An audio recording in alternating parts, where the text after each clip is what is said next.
My future husband thinks you're pitiful, Dad, and honestly, I'm starting to agree with him. Those words came out of my daughter Julia's mouth when I called to ask why I hadn't received a wedding invitation. I'm not going to lie to you. In that exact moment, something fundamental broke inside me that I knew would never be whole again. But let me back up here, because you need to understand the full picture to really get why this hurts so much. My name is Robert. I'm 49. 14 years ago, my wife Laura died in a car accident. That left me alone with our 12-year-old daughter Julia, and from that day forward, it was just the two of us. I want to be clear about something right from the start. I wasn't some absent father before Laura died, and I sure as hell wasn't going to become one after. Every single day for the next 14 years, I made sure Julia had everything she could possibly need. I worked 2 full-time jobs for years, gave up my social life completely, never dated anyone, never put myself first even once. Everything I did was for her. When Julia wanted dance classes at age 13, I paid for them, even though money was tight that year. When she decided she wanted to go to some expensive private college to study literature, I took out loans and worked 70-hour weeks to make it happen, never complained once. Her happiness was the only thing that mattered to me. I showed up to every single recital, every parent-teacher conference, every time she had her heart broken or some triumph to celebrate, I was right there. And 4 years ago, when she graduated college, I bought her a house, an actual house. Cost me $195,000. Basically every cent I had saved in my entire life. I did it because I wanted her to have security and a solid start. I should have known something was wrong 5 months before the wedding. Furthermore, I was at the grocery store on a Sunday morning when Julia's friend Sarah stopped me in the produce section. "Mr. Carter, I'm so excited for Julia and Tyler," she said, beaming. I had no idea what she was talking about. My face must have shown my confusion because her smile faltered. "Oh, the engagement? They got engaged last month?" That's how I found out my daughter was getting married, from a near stranger holding a basket of apples. I called Julia that afternoon. "Sarah congratulated me today," I said, trying to keep my voice steady. "About your engagement." There was a long pause. "Oh, yeah, we got engaged. No explanation, no apology, just those 4 words. When I asked why she hadn't told me, she said, "It all happened really fast, Dad. We were going to tell you eventually. Eventually. Like I was some distant relative she'd get around to notifying when it was convenient. So you can probably imagine how I felt last Wednesday. I was sitting in my office during my coffee break, scrolling through Instagram, and one of Julia's co-workers had posted a story, Julia in a wedding dress, kissing some guy I'd only met twice. The caption said, "Congrats to the beautiful bride and her soulmate." The coffee mug slipped from my hand and shattered on the floor. My daughter had gotten married, and I was finding out through someone else's Instagram story, like some random person who barely knew her. I called her immediately, left 3 voicemails before she finally called back an hour later. When she answered it, her voice sounded cold, annoyed, like I was bothering her with something unimportant. "What do you want?" she said. "What the hell is going on, Julia? Why wasn't I invited to your wedding? Why didn't you even tell me when it was?" There was a long pause. Then she sighed like I was exhausting her. "Tyler didn't want you there. He thinks you're pitiful, always trying to control everything in my life. And honestly, Dad, I'm starting to agree with him." The words hit me like a physical punch. I couldn't breathe for a few seconds. Couldn't process what I was hearing. "Pitiful, Julia. Everything I've ever done has been for you," I said. My voice was cracking. "I knew you'd make this about yourself," she said, in that dismissive tone she'd developed since she started dating Tyler. "I'm 24 years old. I don't need your approval for anything anymore." I told her I was coming over right then. We needed to talk face to face. I got in my car and drove straight to the house I'd bought for her. The house that was still technically in my name because we'd never gotten around to transferring the paperwork.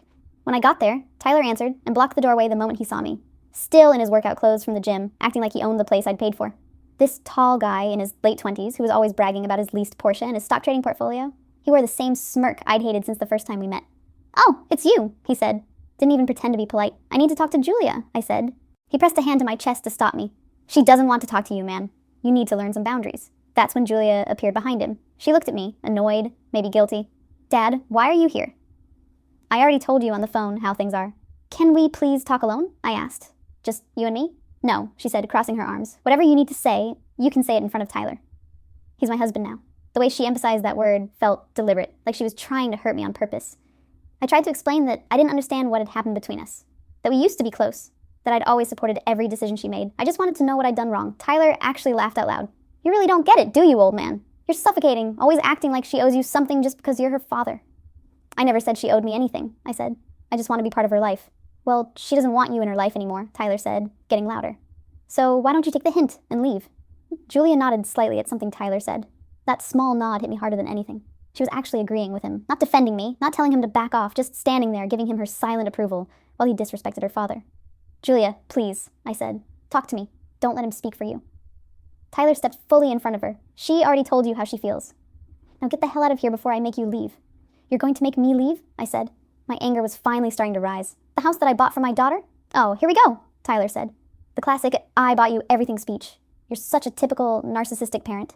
That's when Julia spoke up and completely destroyed me. "I knew you'd do this, Dad. You tried to talk me out of marrying Tyler. You never liked him. Likewise, You always thought you knew what was best for me, and I'm sick of it. I don't need your approval anymore. I just wanted to be there for one of the most important days of your life, I said. I could feel tears starting to form. Well, you weren't invited, she said. Her voice was ice cold, and the wedding was perfect without you. So maybe that tells you something. Tyler put his arm around her shoulders in this possessive way. You heard her, old man. Your time is done. I'm her family now. She doesn't need some pitiful, controlling father anymore. There was that word again. Pitiful. And this time Julia didn't contradict him. She didn't defend me. She just stood there under his arm, looking at me like I was the villain in this situation. Julia, please, I whispered one more time. Just go, Dad, she said. Then Tyler grabbed my arm and forcefully led me off the porch. His grip was tight enough to hurt. I pulled away from him once we were on the walkway. For a second, I considered shoving him back, fighting him. But when I looked at Julia's face and saw that she wasn't even upset that her husband had just put his hands on her father, I knew it was over. I walked back to my car and sat there for 5 minutes, shaking, crying, trying to process what had just happened. As I drove home, something started to change inside me. The hurt was turning into something colder, something harder.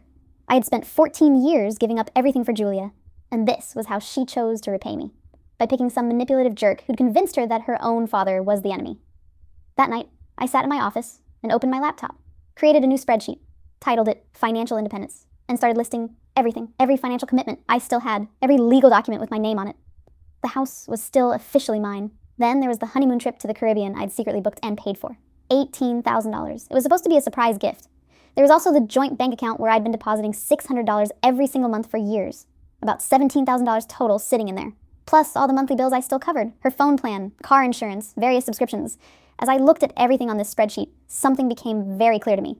If I was pathetic for caring, if I was controlling for trying to be part of her life, then I needed to step back completely. Let Julia and Tyler figure out life on their own without any interference from me. The clarity felt sharp. Tomorrow I would start making some very significant changes. And we'd see just how pathetic Julia thought I was when reality came crashing down on her perfect newlywed life. I didn't sleep that night, not even for a minute. I just sat in that office staring at the spreadsheet I'd made, feeling something cold and hard settling in my chest, where my heart used to be. By the time the sun came up, I knew exactly what I needed to do. And for the first time since I'd seen that Instagram story, I felt completely calm, almost eerily calm, like I'd finally accepted a truth I'd been avoiding. My daughter didn't want me in her life. She'd made that crystal clear. So I was going to give her exactly what she wanted, a life completely free from her pitiful, controlling father. The first thing I did that morning was open my email, found the booking confirmation for the Caribbean resort, hit request cancellation, and typed in, my reason no longer needed. Within 20 minutes, I got the confirmation. Partial refund due to cancellation policy. About $11,000 back in my account. The rest was just gone. Money I'd saved for months to give them the perfect honeymoon. Next, I logged into that joint bank account, the one where I'd been depositing $600 every month like clockwork for years. I opened the banking app, selected Transfer All, entered my personal account, paused for exactly 3 seconds, then hit Confirm. $17,000 moved instantly. Watching that balance drop to zero gave me a satisfaction I didn't know I was capable of feeling. Then, I went through every monthly bill I'd been paying for Julia. Her phone plan, car insurance, streaming subscriptions, gym membership, all of it. I called each company one by one and canceled everything or removed my payment information. But, sir, this will result in immediate service interruption, one customer service rep warned me. That's exactly what I want, I said. Thank you. The hardest part was the house. That beautiful 3-bedroom house I'd bought for her graduation. The one that was still legally in my name because we'd never finished the paperwork. I called my real estate agent, Monica, the woman who had helped me buy the property 4 years ago. Robert, are you sure about this? She asked, after I explained what I wanted. I thought that was your daughter's house. I told her everything. The wedding I wasn't invited to. Being called pathetic. Tyler grabbing my arm and forcing me out. Jesus, Robert, Monica said. I've been doing this for 20 years, and I've never heard anything like that. A pause. Listen, I'll be honest with you. This is going to move fast in this market. Once I list it, there's no going back. Are you ready for that? I told her I'd never been more ready for anything in my life. All right then, she said. Paperwork by tomorrow. I'll get you $220 minimum, which meant I'd actually make a profit. Not that the money mattered at this point. It was about principle. I spent the rest of that day in this strange, focused state, organizing documents, signing forms, making calls, systematically dismantling every piece of financial support I'd built for Julia over the years. My phone rang several times. Julia's name kept flashing on the screen, but I didn't answer. Just let it go to voicemail. Didn't even bother listening to the messages. That evening, exactly 1 week after Julia's wedding, I sent her a single text message. You said I was pathetic and not needed in your life. I've accepted that. You and Tyler are on your own now. Don't contact me again. Then I did something I never thought I'd have the strength to do. I started with Instagram. Block, then Facebook. Block, Twitter. Block. Her phone number took me 3 tries to finally tap block contact. Then I went to photos and deleted the album labeled Julia. All 847 photos, permanently. Part of me expected to break down crying, to regret everything and undo it all, but instead, I just felt numb. Like I'd cut off a diseased limb to save the rest of my body. My daughter wanted to be free of me. Now she was completely and utterly free. And soon, she'd learn exactly what that freedom actually cost. The for sale sign went up on a Tuesday morning. Julia called me that afternoon. I didn't answer. She called Monica, screaming. Monica called me. She knows, she said. And she's furious. The first offer came in 3 days later, 2 more the following week. We accepted the best one, $218,000, on day 16. Julia called me 23 times during the closing process. I didn't answer once. The house closed in 5 weeks. For 4 months, I heard nothing from Julia beyond those ignored calls. Honestly, I didn't expect to. I'd moved on with my life in ways I hadn't imagined possible. The first therapy session was brutal. I spent 45 minutes crying while this woman named Dr. Martinez just listened. By the 3rd month, I was actually sleeping through the night. By month 4, I reconnected with my college roommate, Tom. We met for lunch, and it felt like no time had passed. Month 5, I went on my first date in 14 years. Her name was Patricia. Nice woman. Nothing serious. But it felt good to remember I was still a person outside of being Julia's father. For the first time in 14 years, I was living for myself instead of for someone who clearly didn't appreciate any of it. I used part of the profit from the house sale to finally book that trip to New Zealand I'd been dreaming about since before Laura died. Something I'd always postponed because Julia needed money for something. 2 weeks hiking through mountains and forests. Completely disconnected from everything. It was exactly what I needed. My therapist told me I was processing grief. That cutting off your own child is like experiencing a death in the family. She was right about that. I was mourning the daughter I thought I had, grieving the relationship I thought we'd built together. But I was also healing, slowly but surely. Then, on a rainy Friday morning in early December, someone knocked on my door. When I opened it, Julia was standing there, and I barely recognized her. This wasn't the confident woman from the wedding photos. She'd lost maybe 20 pounds. Dark circles under her eyes, hair that looked like it hadn't been washed in a week, wearing my old university hoodie that she'd kept all these years. "Daddy, please, can we talk?" she said, using the word she hadn't called me since she was a little girl. My heart, that traitorous organ, immediately started breaking all over again. I stood in the doorway for a long moment, every part of me wanting to pull her into a hug, to tell her everything was fine, to be the father I'd always been. But I couldn't. Not after what she'd done, not after how she'd made me feel. "What do you want, Julia?" I asked. My voice came out neutral. She started crying, real sobs that shook her entire body. "Can I please come in? I need to tell you something." Against my better judgment, I stepped aside and let her in.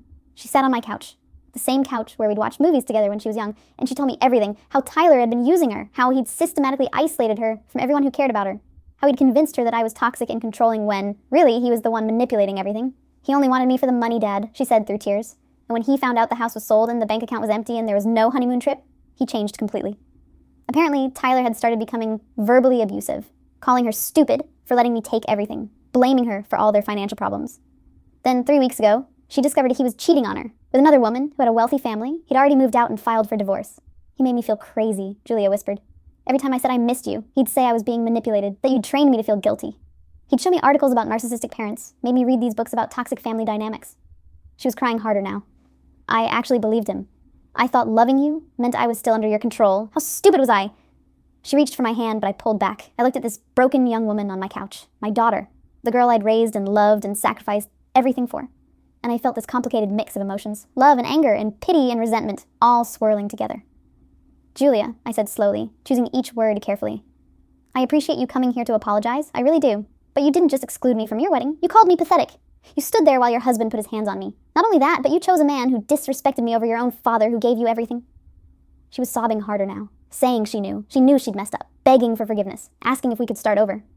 I stood up and walked to the window, looking out at the rain. "Julia, I love you. I will always love you, because you're my daughter. But love isn't enough anymore.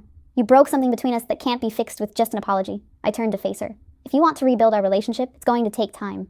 A lot of time, and it's going to require you to prove through actions, not words, that you actually value me as your father. I'm not going to be your ATM anymore. I'm not going to be your safety net. Likewise, I'm not going to drop everything to fix your problems whenever things get hard." She nodded, mascara running down her face. "Does this mean you're giving me another chance?" I sighed deeply. "It means I'm willing to try. But we're starting from zero. You want to see me? You call and we schedule something. Likewise, want my help with something? You ask respectfully and understand I might say no. And most importantly, you need to get yourself together. Get therapy. Figure out who you are without Tyler and without me rescuing you every time." I walked her to the door. Before she left, she hugged me tight. "Thank you, Dad. I'll prove I can change. I promise." I just nodded, watching her walk to her car in the rain. After she left, I sat back down on that couch and let myself cry for the first time in months. Not tears of sadness exactly, more like tears of release. Because I'd finally set boundaries, finally stood up for myself, finally realized that being a good father doesn't mean being a doormat. The road ahead would be long and complicated, but at least now it would be on my terms.